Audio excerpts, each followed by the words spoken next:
Hello friends, எல்லாருக்கும் வணக்கம். Welcome to Gowri Viswanathan home. நான் நல்லா இருக்கேன். நீங்க எல்லாரும் எப்படி இருக்கீங்க? ஐ ஹோப் நீங்க எல்லாருமே ரொம்ப நல்லாவும் ஹெல்தியாவும் இருப்பீங்கன்னு நம்புறேன். இன்னைக்கான விளாக் பார்த்தீங்கன்னா, மகா கந்த சஷ்டி விரத பூஜையும் நான் இருந்த விரத முறையும் பத்தி உங்க கூட ஷேர் பண்ணிக்கிட்டு தான் இந்த விளாக் எடுத்திருந்தேன். வாங்க வீடியோக்குள்ள போலாம். வீடியோக்குள்ள போறதுக்கு முன்னாடி நம்ம சேனலை நீங்க முதல் முறையா பாக்குறீங்க அப்படின்னா மறக்காம சப்ஸ்கிரைப் பண்ணி விட்டுருங்க. நீங்க பண்ற சப்ஸ்கிரிப்ஷன் தான் வந்து பாத்தீங்கன்னா எனக்கு ரொம்ப மோட்டிவேஷனலா இருக்கும் மேலும் மேலும் வீடியோ போடுறதுக்கு. அப்படியே இந்த வீடியோ பிடிச்சிருந்தா மறக்காம லைக்கும் பண்ணி விட்டுருங்க. இது ஒரு 4 பேருக்கு ஷேர் ஆகும். முதல் ஆரம்பத்துல நம்ம வீட்டோட வாசல்ல இருந்தே ஆரம்பிக்கலாம். வீட்டு வாசல்ல வந்து பாத்தீங்கன்னா மாக்கோலம் போட்டிருந்தேன். எனக்கு தெரிஞ்ச கோலத்தை நான் போட்டிருக்கேன். சஷ்டி அன்னைக்கு காலையிலேயே வந்து பாத்தீங்கன்னா காலையில செய்யக்கூடிய பூஜை பண்ணிட்டு முருகர்கிட்ட வந்து வேண்டிக்கிட்டேன். இன்னைக்கு 3 நாள் வந்து பாத்தீங்கன்னா நான் விரதம் இருக்க போறேன். நீங்க தான் எனக்கு துணையா இருந்து இந்த விரதத்தை நல்லபடியா முடிக்கிறதுக்கு அருள் செய்யணும்னு சொல்லி வேண்டிக்கிட்டு அதுக்கப்புறம் இந்த விரதத்தை ஆரம்பிச்சுட்டேன் நானு.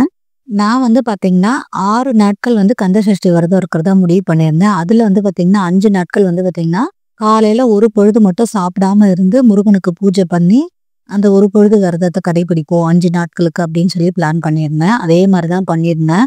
என்ன ரீசன் பாத்தீங்கன்னா என்னோட ஹெல்த் கண்டிஷனை பேஸ் பண்ணி என்னால வந்து கண்டினியூஸா விரதம் இருக்க முடியாது. அதுக்கப்புறம் வந்து பாத்தீங்கன்னா மகா கந்த சஷ்டி அன்னைக்கு வந்து பாத்தீங்கன்னா தண்ணீர் மட்டும் எடுத்துக்கிட்டு அந்த சூரசம்ஹாரம் முடியிற வரைக்கும் முழு நாள் விரதம் நம்ம பூஜை பண்ணி முடிக்கிற வரைக்கும் அப்படிதான் எடுத்திருக்கேன் நானு. சஷ்டி விரதம் ஆரம்பிக்கிறதுக்கு முன்னாடியே வந்து பாத்தீங்கன்னா நம்ம வீடு ஃபுல்லா சுத்தம் பண்ணி தாங்க ஆரம்பிச்சோம். இப்போ வந்து பாத்தீங்கன்னா நாளைக்கு மகா கந்த சஷ்டி விரதம் அப்படின்றதால திருப்பி வீடு ஃபுல்லா நல்லா தொடச்சி கிடச்சி கிளீன் பண்ணிட்டு இந்த கேஸ் ஸ்டவ்லாம் நல்லா கிளீன் பண்ணி வச்சுட்டேன். ஏன்னா சுவாமிக்கு பிரசாதம் எல்லாம் செய்யணும் இல்லையா, அதனாலதான் காலையிலே பூஜை பண்ணிட்டோம். திருப்பி பூஜை கபர் மூடிட்டு கீழே எல்லாம் நல்லா தொடச்சி கிளீன் பண்ணி வச்சுட்டேன் நானு. சுவாமிக்கு நெய்வேத்தியம் பண்றதுக்காக பச்சரிசி ஊற வச்சிருந்தேன். பக்கத்துலயே வடை பண்றதுக்காக உளுந்தும் ஊற வச்சிருந்தேன். அதுக்கப்புறம் வந்து பாத்தீங்கன்னா மாக்கோலம் போடுறதுக்கு கொஞ்சமா பச்சரிசி தனியா எடுத்து ஊற வச்சிருந்தேன். மாக்கோலம் போடணும் கரைச்சி அப்படின்றதுக்காக. இந்த மாக்கோலத்தை பொறுத்தளவுக்கு அரிசியை 1க்கு 2 3 வாட்டி அந்த அரிசியை நல்லா கழுவிட்டு அதுக்கப்புறம் போட்டு மிக்சியில போட்டு அரைச்சி எடுக்கணுங்க. அப்பதான் வந்து பாத்தீங்க அப்படின்னா கோலம் போடும்போது நல்லா பளிச்சுன்னு இருக்கும்.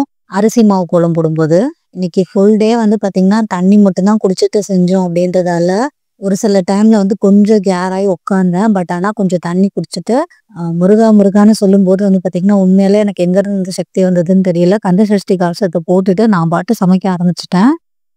தொடச்ச இடத்துல மாக்கோலம் போட்டாச்சு. முருகனை உட்கார வைக்க வேண்டிய மனையிலையும் கீழே வந்து பாத்தீங்கன்னா மாக்கோலம் போட்டுட்டோம். நான் வந்து பாத்தீங்கன்னா செங்கோண கோலம் போட்டு சரவண பவன் எழுதியிருக்கேங்க. இந்த கோலம் போட்டுட்டு பிரசாதத்தெல்லாம் செஞ்சுட்டு அதுக்கப்புறம் வந்து பாத்தீங்கன்னா போய் உட்காந்து சூரசம்ஹாரம் பார்த்துட்டு இருந்தேன். சூரசம்ஹாரம் முடிச்ச உடனே வந்து பாத்தீங்கன்னா நம்ம போய் தலைக்கு குளிச்சுட்டு வரணும். தலைக்கு குளிச்சுட்டு வந்துதான் இந்த வீடியோ எடுத்துட்டு இருக்கேன் நானு. நான் குளிச்சுட்டு வந்து பாத்தீங்க அப்படின்னா ரெடி பண்ணி வச்ச மனையில முருகரை வச்சு அவருக்கு பூ அலங்காரம் பண்ணி வச்சுட்டு குத்து விளக்கெல்லாம் எண்ணெய் ஊத்தி அந்த அகல் விளக்கெல்லாம் நெய் ஊத்தி ரெடி பண்ணி வச்சுட்டேன். சுவாமிக்கு பூஜை பண்றதுக்கு எல்லாத்தையும் ப்ரிப்பேர் பண்ணி ரெடியா வச்சிருக்கேன். ஹஸ்பண்டும் கந்த சஷ்டி விரதம் இருக்காரு. ஸோ அவர் குளிக்க போயிருக்காரு. அவர் குளிச்சுட்டு வந்த உடனே வந்து பாத்தீங்கன்னா பூஜையை ஸ்டார்ட் பண்ணிடுவோம். விளக்கேத்தி பாத்தீங்க அப்படின்னா பூஜையை ஆரம்பிச்சாச்சு. முதல்ல வந்து பாத்தீங்கன்னா இந்த பூஜையை நல்லபடியா தொடங்கி முடிக்கிறதுக்கு உதவியா இருந்த நம்ம விநாயகருக்கு தான் முதல் பூஜை. அவருக்கு வந்து பாத்தீங்கன்னா 5 கரத்தினை பாடிட்டு அதுக்கப்புறம் வந்து பாத்தீங்கன்னா முருகருக்கு பூஜை பண்ண ஆரம்பிச்சிட்டேன். முருகருக்கு வந்து பாத்தீங்கன்னா கந்த சஷ்டி கவசம் பாடினேன். அதுக்கப்புறம் திருப்புகழ் பாடலாம். அது மட்டும் இல்லாம குமாரஸ்துவம் போற்றி பாடலாம். அதுக்கப்புறம் வந்து பாத்தீங்கன்னா 108 முருகர் போற்றி சொல்லலாம். நம்ம இதெல்லாம் சொல்லி முருகருக்கு நம்ம பூஜை பண்ணி தீபாராதனை காமிக்கலாம். இந்த மகா கந்த சஷ்டி விரதத்துக்கு எப்படியெல்லாம் எத்தனை நாட்கள் விரதம் இருப்பாங்க அப்படின்றத நான் இதுல சொல்லிடுறேங்க. முதல்ல வந்து பாத்தீங்கன்னா ஃபர்ஸ்ட்லாம் வந்து பாத்தீங்கன்னா 6 நாட்கள் வந்து பாத்தீங்கன்னா விரதம் இருந்துட்டு இருந்தாங்க. அதுக்கப்புறம் வந்து பாத்தீங்கன்னா ஒரு சிலர் வந்து பாத்தீங்கன்னா 48 நாட்கள் விரதம் இருக்க ஆரம்பிச்சாங்க. அதுக்கப்புறம் 21 நாட்கள், 11 நாட்கள், அதுக்கப்புறம் இந்த 6 நாள் அப்படி இல்லைன்னா 7 நாள் அப்படி இருக்கிறாங்க. அப்படி எந்த நாட்களுமே விரதம் இருக்க முடியாதவங்க வந்து பாத்தீங்கன்னா இவ்வளவு நாளா முடியாது, ஒரே ஒரு நாள் சூரியனை சம்ஹாரம் பண்ற அன்னைக்கு மட்டும் விரதம் இருக்கிறவங்கலாம் இருக்கிறாங்க. அவங்க உடல்நிலைக்கு ஏற்ப அவங்களோட சூழ்நிலைக்கு ஏற்ப இந்த விரதத்தை வந்து பாத்தீங்கன்னா மேற்கொள்றாங்க. எப்படின்னு பாத்தீங்கன்னா காலையில எழுந்து தலைக்கு குளிச்சுட்டு பூரண கும்பம் வச்சு விளக்கேற்றி பகல்ல வந்து உண்ணாம இருக்கிறாங்க. இரவுல மட்டும் உண்ற மாதிரி விரதத்துல இருக்கிறாங்க. இன்னும் ஒரு சிலர் வந்து பாத்தீங்கன்னா பாலும் பழமும் மட்டும் ஒவ்வொரு வேலைக்கும் எடுத்துக்கிட்டு விரதமா இருக்கிறாங்க. ஒரு சிலர் வந்து பாத்தீங்கன்னா மிளகு மட்டுமே 1 நாள் 2 நாள் 3 நாள்னு சொல்லி அந்த நாட்களுக்கு ஏற்ப ஒவ்வொரு மிளகா கூட்டிக்கிட்டே போறாங்க அவங்களோட விரத முறையில. இன்னும் ஒரு சிலர் வந்து பாத்தீங்கன்னா தண்ணி மட்டுமே குடிச்சு விரதம்லாம் இருக்கிறாங்க. இந்த விரதம் இருக்கிற சமயத்துல வந்து பாத்தீங்க அப்படின்னா கண்டிப்பா கந்த சஷ்டி பாராயணம் பண்ணணும். அது மட்டும் இல்லைங்க, திருப்புகழ் சொல்லலாம், முருகனோட குமாரஸ்துவம் சொல்லலாம், வேல்மாறல் அதிகமா படிக்கலாம். ரொம்ப நல்லதுங்க இதெல்லாம் படிக்கிறது மூலயமா. விரதம் எடுக்கிறவங்களுக்கு ஒரே ஒரு விஷயம் தாங்க சொல்லணும்னு நினைக்கிறேன். நம்மளோட ஹெல்த் கண்டிஷன் எப்படி இருக்கு? நம்மளால இந்த விரதத்தை எடுக்க முடியுமா? முழு நம்பிக்கையோட இருக்க முடியும்னா எடுங்க. இல்ல நமக்கு கொஞ்சம் டவுட்டா இருக்கு. எனக்கு உடம்பு சரியில்லாம போயிட்டு அடிக்குது. என்னால இது முடியுமான்னு உங்களுக்கு சந்தேகம் வந்துருச்சுன்னா, தயவு செஞ்சு அந்த மாரி விரதம் இருக்காதீங்க. இல்லாம கடவுள வந்து 6 நாட்களும் பூஜை பண்ணுங்க. முருகனுக்கு பூஜை பண்ணி, நீங்க வந்து விரதம் மட்டும் தான் இல்ல. மத்தபடி கந்த சஷ்டி பாராயணம் பண்ணிக்கிட்டு ஒவ்வொரு நாளும் நீங்க முருகன நினைச்சு நல்லபடியா பூஜை பண்ணுங்க. அதுவே வந்து பாத்தீங்கன்னா, விரதத்துக்கு சமம் தான் நான் நினைக்கிறேன்.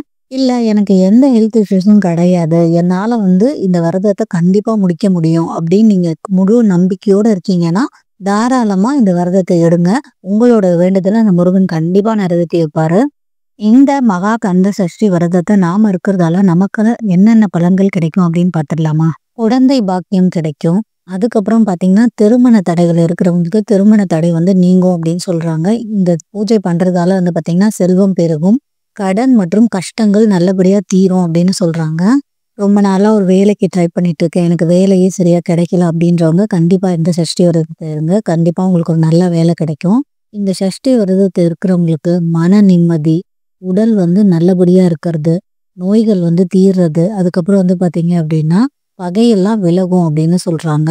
அது மட்டும் இல்ல, பிரிந்த கணவன் மனைவி வந்து பாத்தீங்கன்னா திரும்பி சேர்றதுக்கும் இந்த சஷ்டி விரதம் வந்து இருக்கலாம் அப்படின்ற மாதிரி மென்ஷன் பண்றாங்க. இதெல்லாம் மட்டும் இல்லைங்க. இதை தவிர்த்து பல விஷயங்கள் இருக்கு நம்ம வாழ்க்கையில. அதெல்லாம் நல்லபடியா நடக்கணும். இது நமக்கு இந்த விஷயத்த நடத்தி கொடு முருகா அப்படின்னு நீங்க கேட்டு முருகன் மேல முழு நம்பிக்கையோட இருங்க. கண்டிப்பா நீங்க கேட்ட வேண்டுதல் வந்து பாத்தீங்கன்னா முருகர் நிறைவேற்றி வச்சிருவாரு. ஸ்லோகம்லாம் சொல்லி முடிச்சாச்சுங்க. சுவாமிக்கு கற்பூர ஆரத்தியும் காட்டி முடிச்சிட்டோம் நாங்க. நாங்க பிரசாதமா என்ன வச்சிருந்தோம்னு பாத்தீங்க அப்படின்னா, சக்கரை பொங்கல், பாயாசம், வடை பண்ணியிருந்தேங்க. அதோட வந்து பாத்தீங்க அப்படின்னா வெத்தலை பாக்கு, தேங்காய் பழம் வச்சு சுவாமிக்கு நம்ம வந்து பூஜை பண்ணிட வேண்டியதாங்க. பூஜை பண்ணி நல்லபடியா முடிச்சாச்சு. என் மனசுல ஒண்ணு நினைச்சுக்கிட்டு தான் நான் வந்து பாத்தீங்கன்னா இந்த கந்த சஷ்டி விரதம் இருந்திருக்கேன். அடுத்த கந்த சஷ்டி விரதம் இப்போ கண்டிப்பா வந்து எனக்கு நினைச்சது நடந்துதா இல்லையான்னு உங்களுக்கு கூட நான் ஷேர் பண்றேன். அது மட்டும் இல்ல, கண்டிப்பா நடக்கும் அப்படின்றது என்னோட நம்பிக்கை. ஏன் அப்படின்னு பாத்தீங்கன்னா, இதுக்கு முன்னாடி எனக்கு வந்து ஒரு ஆண் குழந்தை பிறக்கணும் அப்படின்னு சொல்லி நான் கந்த சஷ்டிக்கு வந்து விரதம் இல்ல, விரதம் இருக்கிறேன்னு வேண்டிக்கிட்டேன் முருகன் கிட்ட. அதே மாதிரி எனக்கு ஒரு ஆண் குழந்தை பிறந்தது. அதுக்கப்புறத்துல இருந்து வந்து பாத்தீங்கன்னா முதல் முறையா நான் கந்த சஷ்டி விரதமே இருந்தேன். ஸோ முருகன் மேல மனசார நம்பிக்கை வச்சுட்டு நான் காத்திருக்கேன் நானு. ஸோ கடவுளோட அருள்படி நான் நினைச்சது நல்லபடியா நடக்கும்னு நானும் நம்புறேங்க. ஓகே ஃப்ரெண்ட்ஸ், இந்த வீடியோ இதோட முடியுது. இந்த வீடியோ உங்களுக்கு பிடிச்சிருந்தா மறக்காம லைக் பண்ணுங்க. நம்ம சேனலை நீங்க ஃபர்ஸ்ட் டைமா பாப்பீங்கன்னா மறக்காம சப்ஸ்கிரைப் பண்ணி விடுங்க. இந்த வீடியோ யாருக்காவது யூஸ்ஃபுல்லா இருக்கும் நீங்க நினைச்சீங்கன்னா கண்டிப்பா இந்த வீடியோ ஷேர் பண்ணி விடுங்க. அது மட்டும் இல்ல, நம்ம சேனலை ஃபர்ஸ்ட் டைமா பாக்குறீங்கன்னா மறக்காம சப்ஸ்கிரைப் பண்ணி விடுங்க. நீங்க பண்ற சப்ஸ்கிரிப்ஷன் தான் வந்து பாத்தீங்க அப்படின்னா நமக்கு வந்து பாத்தீங்கன்னா ஒரு மோட்டிவேஷனா இருக்கும். அந்த சப்ஸ்கிரைப் பட்டனை மறக்காம தட்டி விட்டுருங்க. ஓகே ஃப்ரெண்ட்ஸ், டாடா பாய்.